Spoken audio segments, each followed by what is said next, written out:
గోదావరికి వరద నీటి ప్రవాహం ఉధృతి నేపథ్యంలో ఎదుర్లమ్మ లంక, కేతవారి లంకకు చెందిన 248 మందికి మున్సిపల్ కళ్యాణ మండపంలో పునరావాసం కల్పించడం జరిగిందని జిల్లా కలెక్టర్ పి ప్రశాంతి పేర్కొన్నారు.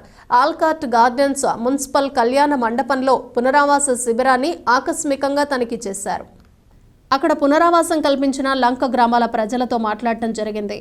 గోదావరి నదికి పైనుంచి పెద్ద ఎత్తున వరద నీరు చేరటంతో ముందస్తు జాగ్రత్త చర్యల్లో భాగంగా ఇక్కడికి తరలించామన్నారు. వరద ఉధృతి తగ్గే వరకు ఈ శిబిరంలో ఉండాలని అధికారులు సూచనలు అనుసరించి సహకరించాలన్నారు. పునరావాస కేంద్రంలో అందిస్తున్న సేవల వివరాలను తెలుసుకున్నారు.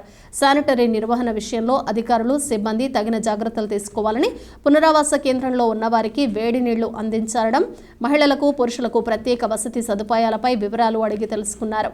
వాతావరణ పరిస్థితులను దృష్టిలో పెట్టుకుని వైద్య శిబిరంలో అందుబాటులో ఉంచిన మందుల వివరాలు, చికిత్స తదితర వివరాలు తెలుసుకున్నారు. దోమల నివారణకు సంబంధించి పిచికారీ చేపట్టాలని, వేడిగా ఉన్న ఆహారం అందచేయాలని ఆదేశించారు.